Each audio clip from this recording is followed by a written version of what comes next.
દૂર ક્યાંક એક સુંદર મજાનું જંગલ હતું, જેમાં ઘણા બધા જાનવરો રહેતા હતા, જેમાં હાથી, હરણ, મોન્ટુ વાંદરો, ટીનુ અને મીનુ ચકલીઓ પણ સારા મિત્રોની જેમ રહેતા હતા. એક દિવસ ટીનુ ચકલી આકાશમાં ફરવા માટે નીકળી.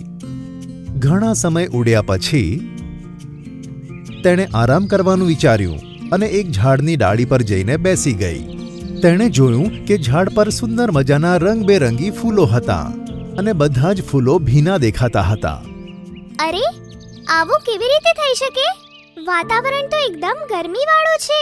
વરસાદ પણ કેટલાય દિવસોથી નથી પડ્યો. તો પછી આ ફૂલ ભીના કેમ દેખાય છે? એમ વિચારીને તે એક ફૂલની નજીક ગઈ અને તેણે જોયું કે એક ફૂલમાંથી વાદળી રંગનું એક પાણીનું ટીપું નીચે જમીન પર પડ્યું. તે વાદળી ટીપું જેવું જમીન પર પડ્યું, જમીનનો રંગ પણ વાદળી થઈ ગયો. અરે વાહ, આ ફૂલમાંથી તો રંગ પણ નીકળે છે. એમ કહીને તે જમીન પર આવી અને જમીન પર ફેલાયેલા વાદળી રંગને તે જોવા લાગી. જો હું આ રંગથી મારા માળાને રંગી દઉં તો તે કેટલો સુંદર દેખાવા લાગશે. એક કામ કરું, આમાંથી કેટલાક ફૂલ લઈ જાઉં છું. એમ કહીને તે પાછી ઝાડ પર ગઈ અને તેણે તેની ચાંચમાં 4 ફૂલ દબાવ્યા: વાદળી, પીળો, લીલો અને લાલ. આ 4 ફૂલોને તે ચાંચમાં દબાવીને પોતાના માળા તરફ ઉડી ગઈ. તે સમયે સિંહ રાજા પોતાની ગુફાની બહાર સૂતો હતો અને શિયાળ તેનો પહેરો ભરતું હતું. જ્યારે ટીનુ ચકલી ત્યાંથી ઉડી રહી હતી ત્યારે જોરથી પવન ફૂંકાયો. ગુફાની બહાર એક મોટું ઝાડ હતું. ટીનુ ચકલી પવનને કારણે તેની ડાળખી સાથે અથડાઈ અને ટીનુ ચકલીની ચાંચમાંથી 4 ફૂલો છૂટી ગયા. હવે થયું એવું કે તે 4 ફૂલ નીચે સૂઈ રહેલા સિંહ રાજાની પીઠ પર પડી ગયા. આ દ્રશ્ય શિયાળે જોઈ લીધું અને ટીનુ ચકલી ગભરાઈ ગઈ. જેવા ફૂલો સિંહ પર પડ્યા કે તરત જ તેમણે પોતાનો રંગ છોડી દીધો અને તે રેલાઈને સિંહના મોઢા પર આવી ગયા. આ તે શું કર્યું? જ્યારે શેરખાન જાગશે ત્યારે સમજી જજે, તારી મૃત્યુ નિશ્ચિત છે. સાંભળીને ટીનુ ચકલી ડરી ગઈ અને બોલી, તે તો જોયું જ છે ને, મેં આ હાથે કરીને નથી કર્યું. હું આ ફૂલ મારા માળાને રંગવા માટે લઈ જઈ રહી હતી. ભૂલથી આ ઝાડના પાંદડા સાથે અથડાવવાના કારણે આ મારી ચાંચમાંથી નીકળી ગયું. તું પ્લીઝ શેરખાનને કંઈ ના કહેતી. ટીનુ ચકલીએ શિયાળને સમજાવવાનો ઘણો પ્રયત્ન કર્યો, પણ શિયાળને સિંહ રાજાની કાન ભંભેરણી કરવામાં બહુ મજા આવતી. તે ના માન્યું અને છેવટે ટીનુ ચકલી ડરીને ત્યાંથી ઉડી ગઈ. તે જાણતી હતી કે જ્યારે સિંહ રાજા જાગશે ત્યારે શિયાળ તેની ફરિયાદ તેને જરૂર કરશે અને પછી તેને સિંહ રાજા સામે જવું જ પડશે. આ જ ચિંતામાં ને ચિંતામાં તે પોતાના માળા પાસે પહોંચે છે. તે જ ઝાડ ઉપર તેની દોસ્ત મીનુ ચકલીનો પણ માળો હતો અને બાકીના જાનવર હાથી, હરણ અને મોન્ટુ વાંદરો પણ મોટે ભાગે એ જ બાજુ રહેતા હતા. ટીનુ ચકલીને ઉદાસ જોઈને મીનુ ચકલી બોલી, શું થયું ટીનુ? તું આટલી ઉદાસ કેમ દેખાય છે? તેની વાત સાંભળીને બાકીના જાનવરો પણ ઝાડની પાસે પહોંચ્યા અને પછી ટીનુ ચકલીએ પોતાની સાથે વીતેલી વાત બધાને કહી બતાવી. બધા આ સાંભળીને હેરાન થઈ ગયા. ત્યાં જ તેમણે જોયું કે ડાળીઓમાંથી કૂદતો મોન્ટુ વાંદરો પણ ત્યાં આવી પહોંચ્યો. જેવો જ તે બધા સામે આવીને ઊભો રહ્યો, બધા તેને જોઈને હસવા લાગ્યા. મોન્ટુ ઘણા બધા રંગોથી રંગાયેલો હતો. અરે મોન્ટુ, તારા શરીર પર આટલા બધા જુદા જુદા રંગો ક્યાંથી આવી ગયા? અરે આજે હોળી છે ને, હું શહેર તરફ ગયો હતો. આજે બધા માણસો ત્યાં હોળી મનાવી રહ્યા છે. હોળી મનાવી રહ્યા હતા એટલે? અરે હોળી તો માણસોનો એક તહેવાર છે. તેમાં તેઓ એકબીજા ઉપર રંગ નાખે છે અને બહુ મોજ મસ્તી કરે છે. પછી ભલે સામેવાળાને પસંદ હોય કે ના હોય, તે રંગ લગાવવા માટે ના નથી પાડતો અને આ દિવસે તે ગુસ્સે પણ નથી થઈ શકતો.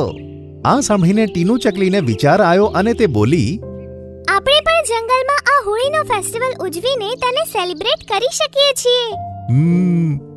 સાંભળીને અમને પણ ખૂબ જ મન થાય છે, પણ આપણે રંગ ક્યાંથી લાવીશું? સાંભળીને ટીનુ ચકલીએ તે રંગબેરંગી ફૂલોના ઝાડ વિશે બધાને કહી દીધું અને પછી બધા જાનવર ખુશ થઈને તે ઝાડ પાસે આવી ગયા. મોન્ટુ વાંદરો ઝાડ પરથી ફૂલો તોડીને આરામથી તેમને નીચે લાવીને જમીન પર તેનો ઢગલો કરવા લાગ્યો. જ્યારે ઘણા બધા ફૂલો ભેગા થઈ ગયા ત્યારે તે લઈને બધા જાનવરો એકબીજા ઉપર ફેંકીને એકબીજાને રંગવા લાગ્યા. ટીનુ અને મીનુ ચકલીઓ પણ પોતાની ચાંચથી ફૂલો તોડીને જાનવરો ઉપર ફેંકીને તેને પણ રંગવા લાગી અને બધા જાનવરો ખૂબ મોજ મસ્તીથી હોળી રમવા લાગ્યા.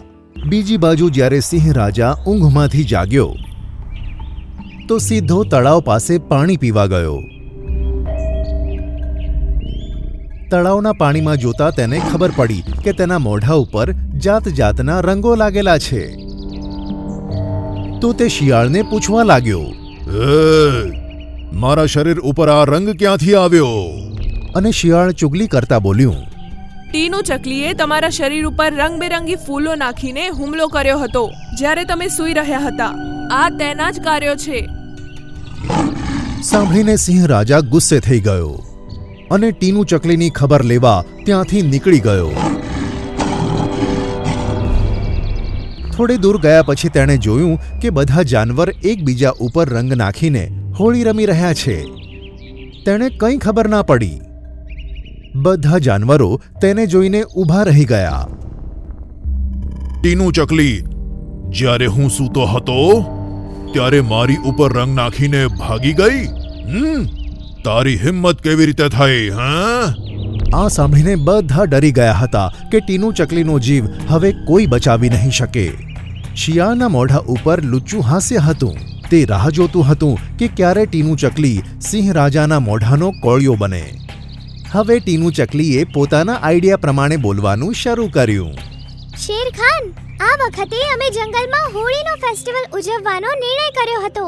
તેથી અમે પણ માણસોની જેમ હોળી રમવા માટે રંગબેરંગી ફૂલોનો ઉપયોગ કર્યો. પણ અમને હોળી રમતા પહેલા તમારો વિચાર આવ્યો. તમે અમારા જંગલના રાજા છો. અમે હોળી રમવાનું શરૂ કરીએ તેથી પહેલા તમારો હક હતો કે સૌપ્રથમ તમને રંગ લગાવવામાં આવે. તેથી હું તમને રંગ લગાવવા માટે ત્યાં આવી હતી. પણ શિયાળે કહ્યું કે તમે સૂઈ રહ્યા છો અને તમને ન જગાડવા. મને તમને જગાડવામાં બીક પણ લાગતી હતી. પણ પ્રજા હોવાના કારણે તમને રંગ લગાડતા પહેલા અમે કેવી રીતે હોળી રમી શકીએ? તેથી તમે સૂતા હતા ત્યારે જ મેં રંગ લગાડી દીધો. અને પછી અહીં આવીને જ્યારે મેં બધાને કહ્યું કે રાજાને રંગ લગાડી દીધો છે, પછી અમે બધાએ હોળી રમવાનું શરૂ કર્યું. સાંભળીને સિંહ રાજા ખૂબ જ ખુશ થયા અને શિયાળ આ સાંભળીને ગુસ્સે થઈ ગયું.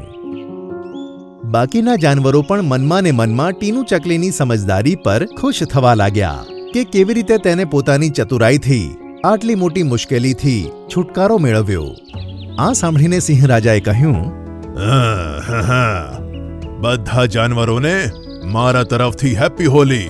હવે આપણે પણ દર વર્ષે આ જ રીતે હોળીનો ફેસ્ટિવલ મનાવતા રહીશું.